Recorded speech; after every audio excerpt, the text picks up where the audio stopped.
Joining us on the phone, Mr. Patrick Fabian from the new movie The Last Exorcism. Patrick, good morning.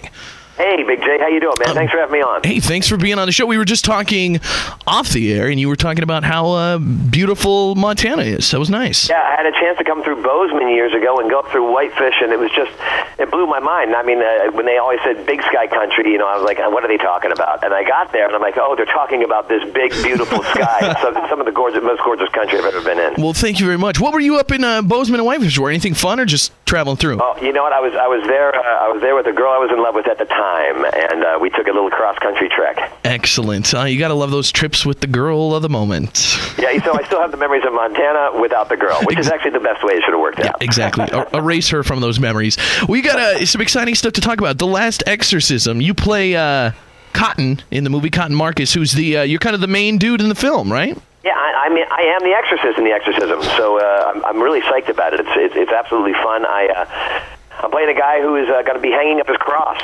So he's hired a film crew to come along and document his last exorcism, basically. But we get down to the Sweetser farm, and we run into a little girl played by Ashley Bell, and we're not sure what to make of it. And I don't have enough tricks or tools in my toolbox anymore to take care of it. Interesting. How do you think? I mean, obviously, there's a lot of movies. There's a lot of horror movies, for one, a lot of scary movies, and then there's also a lot of movies about exorcisms. I mean, how do you think this movie stacks up to all the rest of the Exorcist movies?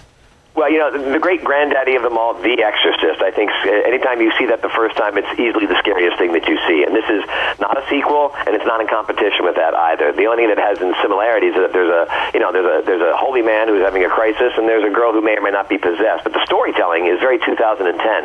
Daniel Stamm, the director, has made this handheld thing that is so intimate and draws the audience in and has them have a seat right beside you as we go into this journey to find out what's going on. So it's a real first-person kind of feeling that it gives you those added creeps and those added scares that I think the other films can't give you.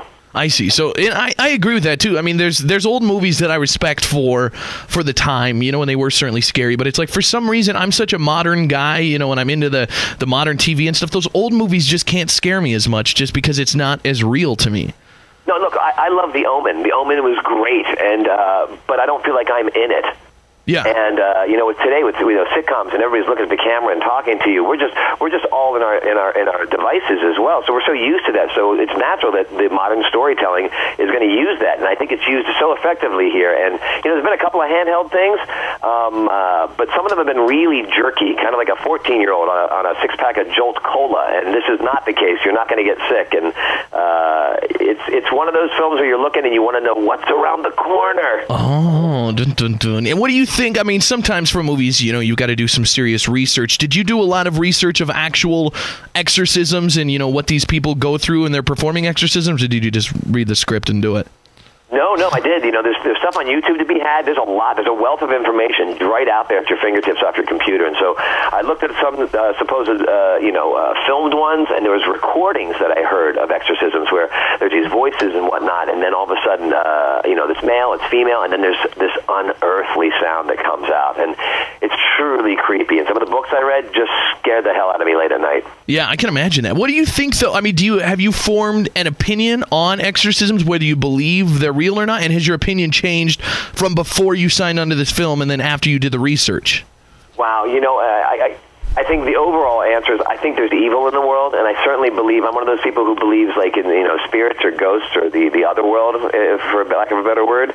In terms of possession itself, I think people believe that they are possessed and act like that. Whether they are really infected by the devil, though, I honestly, I think I'd have to see it to really believe it. Yeah, see, I'm in the same boat too. I'm not one of those guys that's going to say no, it can't happen, because who knows? But I'm in the same boat. Like a video, something a little weird, or some audio. The video thing. It reminds me of like the surgeons in the Philippines who don't use anything but their hands. I'm like, really? You're taking a tumor out, or is that a chicken breast? It could be both. Exactly. I'm in the same boat. Until I see it with my own eyes and it really wins me over, I'm not totally buying the whole thing. What else is what's new with you other than the movie The Last Exorcism? What's going on in life and in your career? Well, I have a new television show coming out on the Nickelodeon Teen Network on October 8th called Gigantic. And in that, I get to play a movie star, of all things, which is fun, because when you play a movie star on television, they give you really nice clothes, and you get to live in a really great house 8 hours a day. but I'm playing a father of Grace Gummer, who's Meryl Streep's daughter in real life, and it's really about her and her friends in Hollywood. It's kind of ironic. I'm playing a father because I'm actually going to be a father in 3 weeks for the first time. My wife is set to deliver our first child, a daughter, September 14th. Well, congratulations. That's awesome. Thanks. We're just hoping that she doesn't come out with horns, and other than that, we'll be fine. Exactly. Yeah, you might believe in exorcisms here soon. Exactly. What's your wife's deal? Is she somebody famous, or is she just a nice lady?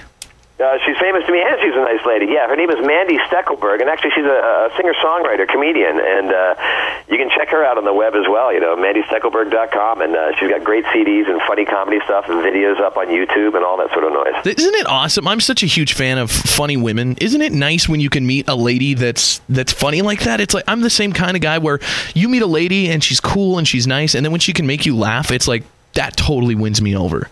It wins me over, and also she's able to laugh at herself, and more importantly, she's able to laugh at me, which helps take the air out of my male ego. And, when you have a funny girl with you, for me, it takes the pressure off of me trying to be Mr. Funny, because ultimately, I'm not Mr. Funny. So it's great to have the sidekick who can pick up the load for you, Yeah, exactly. Have you got to pal around with Meryl Streep at all, or is she not really on the set for that show?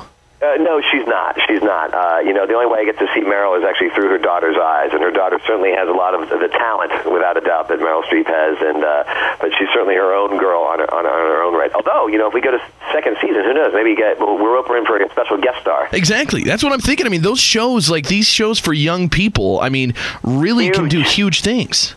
I did some Disney stuff a while ago, playing a villain in some ABC Family movies, and I thought, I don't even know, Twitches and Snow, these Christmas things, and I was like, oh, this is a nice little gig, it's fun, and then I'll be walking around, and there's this whole subset of kids between 8 and 12 who start pointing and going, oh, it's Santos, and I was like, wow, that's when you start to really realize the reach of those age shows, And then you play the bad guy in real life. I am Santos. I am. Well, you know what, it's funny, because those kids, they haven't quite figured out that being on the TV and being in real life is necessarily different. So when they see me, they grab their mom's leg too. They're like, "That's Santos," and I'm like, "Wow, I got at least I can. You know what? At least I can scare a bunch of little girls. So exactly. I've done something right." I'm sure your wife's a little concerned as she walks down the street and children are running away from you. What did you do? Did I make the right choice for a life partner? That's awesome. Yeah, you could be the next Billy Ray Cyrus. Who knows? You know what? There could be worse fates in life, my friend. Exactly. Any other new movies or anything coming up? You got The Last Exorcism, obviously opens tomorrow, and then you've got the TV show on the Nick Teen Network there. Anything else? You know, hopefully after this weekend there'll be some other things lined up, but I can't really talk about some of the things that are going on at the moment. Got to wait till they actually happen. I hate to jinx them. Yeah, man, no problem. What kind of stuff do you want to do? What's the goal? Do you like doing these films? Do you like playing a certain part, or what? Like, what are some dream gigs for you? Well, I've been working for 20 years. When I look at it, I thought I was going to be like a big, rich, famous star about 18 years ago. And the fact of the matter is, I've been able to work as a working actor. I've cobbled together going to like New Zealand, working on Xena. I've worked with Angela Lansbury on television. I've done tours of plays. It would be great, honestly, just like any kid, I'd love to be in a Western. I'd love to play the sheriff of a cool Western, Yeah. That would be a dream film job. And also, I'm an actor of all trades, so I'd love to be on Broadway sometime in a really cool play. That'd be cool. You need to get Harrison Ford. He was just here a few weeks ago. He's a big Montana fan. Get together with him and come up here and do a Western. Well, I tell you what, next time you talk to Harrison, just give him my number and tell him to call me. I will do it. I will make it happen for you. Patrick Fabian, he plays Cotton, the Reverend, in the new movie The Last Exorcism. It opens tomorrow, and according to Patrick, it's pretty scary. Absolutely. The best summer film you're going to see this year. Go see it. Excellent. It's been great talking to you, and hopefully we'll get to talk to you again in the future, man. Thanks for joining us, Patrick. Hey, Big J, thank you. You have a great weekend. You too. Have a good morning. Bye-bye. The Big J Show. Weekday mornings from 6 till 10 on Billings' #1 hit music station, Hot 101.9.